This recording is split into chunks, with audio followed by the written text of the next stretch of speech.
Hi friends, welcome to Razia Begum channel. Friends, బెండకాయ fry చేస్తున్నాను friends. నేను పచ్చికారం వేసి కట్ చేసి వేస్తున్నాను. చూడండి ఫ్రెండ్స్ ఎలా చేస్తాను.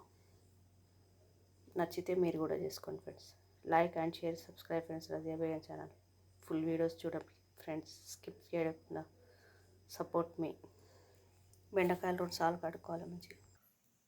మంచిగా కడిగి 2 సార్లు ఉప్పు వేసి కడిగిన ఇట్లా తరుక్కున్నాం ఫ్రెండ్స్. పచ్చిమిర్చి కూడా కట్ చేసుకున్నాం. పల్లీలు కూడా కొన్ని వేయించుకోవాలి. కడాయి పెట్టుకొని నూనె పోసుకోవాలి ఫ్రెండ్స్. 3 చెంచాల నూనె పోసుకోవాలి. కొంచెం జీలకర్ర, ఆవాలు, పచ్చిమిర్చి వేసి బెండకాయ ఫ్రై. ఎప్పుడైనా ఫ్రైలకు నూనె ఎక్కువ వాడుతుంది. పల్లీలు వేయించుకోవాలి. పల్లీలు వేగిన పక్క తీసుకోవాలి. పచ్చిమిర్చి వేసుకోవాలి. ఉప్పు వేసుకోవాలి. పచ్చిమిర్చిలు తక్కువ మంట పెట్టుకొని వేయించుకోవాలి ఫ్రెండ్స్. ఇది లేకపోతే పైన జీలుతుంది, చూసి వేయించుకోవాలి. మిర్చి కూడా బాగా వేయించుకోవడం ఫ్రెండ్స్. ఇది తీసి పక్కన పెట్టుకోవాలి. ఇప్పుడు బెండకాయ వేసుకోవాలి. బెండకాయలకు కూడా కొంచెం ఉప్పు పట్టియాలి. పసుపు, అల్లం ఉల్లిగడ్డ. బెండకాయ సగం ఉడికింది. ఇప్పుడు ఉల్లిగడ్డ వేసుకుంటాం. ఎప్పుడైనా తర్వాత మధ్యలో వేసుకుంటాం. ఇలా అయితే బాగుంటుంది.